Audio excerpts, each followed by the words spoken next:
rap music today? I think music has evolved a lot, and it keeps evolving. I mean, the guys in the 80s were complaining about the sound that was brought in the 80s because they were used to the 70s and a bit of 60s, and it just never made sense that Michael Jackson's and George Michael's at the time came up with that sound that was a bit electro, very popish. And same thing is happening now with trap music and a little bit of hip hop. It's a shock factor to some people, but it's refreshing to the new generation. So I'm really excited how we're evolving with the sound and how we're playing around with sounds, especially South Africa now, where we're exploring with so many different sounds, but still keeping it home. I mean, Metro FM and other radio, Kaya FM, they're testimony to the growth we have in South African music industry. And do you feel that people do actually listen and appreciate private support by your music as local artists? There could be more done. I think two parts to that. One, I don't think us as musicians are doing enough to take the music to the public, and on the other hand, then the public is compelled to listen to the music that is pushed by big industry guys. But unsigned guys like me may find it difficult to get it out there. I think the biggest thing is for me as an artist to get out there and get the music played. The biggest support that one could get would be the media playing a huge role in getting our brands out there, and I appreciate the likes of radio stations that are really playing South African content. That means we get more ears onto our sound and we get more appreciated. I can appreciate more on that, your Kaya FMs, your Metro FMs, your SABC radio stations that are really pushing the brands of South African music. So do you support the 90% initiative by the SABC? Is it really 90%? I think that's what the question is, and I haven't done my homework on that. But one thing that I can say is that I've heard more local music being played now than back then. There's a lot of vocalists that I love vocalists, and there's so much vocalists that I'm exposed to now than 2-3 years ago, and I think partially it has to do with more content of African music being played. But on the other hand, I also love your Kaya FMs, which has always pushed local content. So it's a bit of a tricky one, and 90% has got its ups and downs, but I appreciate the fact that it exposes our new talent out there.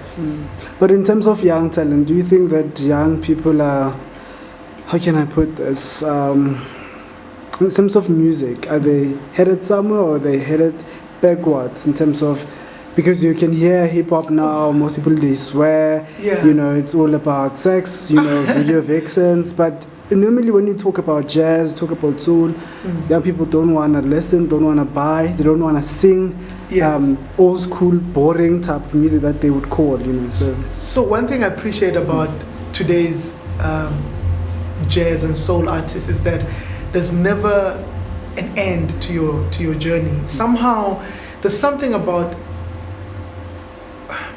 old tried and tested music like jazz and soul and pop that will forever stay, especially when you play it live, because there's always a need for live performers literally everywhere. You get your corporate gigs, you get your live performances at the bars and so forth. So if you do have the talent, you'll always sustain the chord.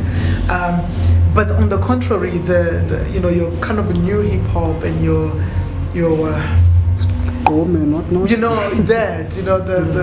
the new sound somehow has got its own restrictions.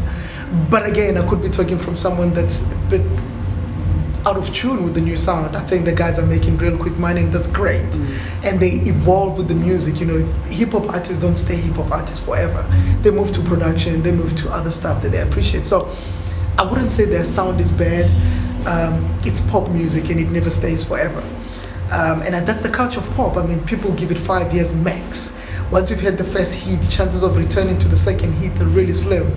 But if you get the likes of, Vicky Simpson, who is never seen in radio, but because of her live performance presence, she's forever having, performances, all across. The new guys like Encore, they promote the live side of things, and they'll forever be in the game.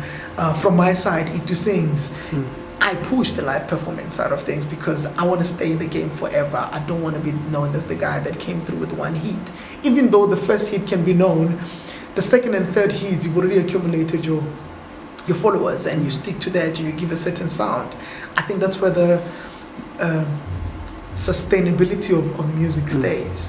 for me, that I think that's it, and that comes with learning music as well. You know, you don't sustain a chord without understanding music and learning music, and every single day for us, it's a journey. We try to learn music, be able to read and write music. You know, I'm not saying I'm one of the best, but I found out that without those basics, you end up being another basic, ordinary performer.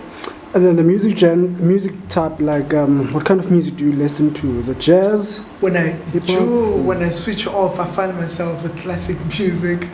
I find myself with, I love the underground scene that's happening in the UK, that folk kind of a sound.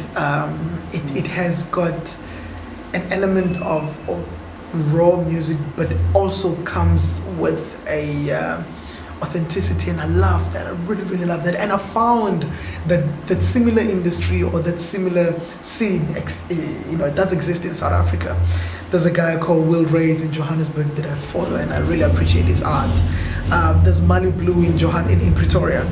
She's phenomenal. I think she's one of the best things that we'll have. But she follows the trend as well, that of music that you will never really hear on radio, but it's perfect for radio and it's perfect for music. So those are the guys that I listen to. I love like I said, my old school R&B. So I love live shows as well, where there's new talent being exposed, and that's what I usually listen to, just to keep up with the game.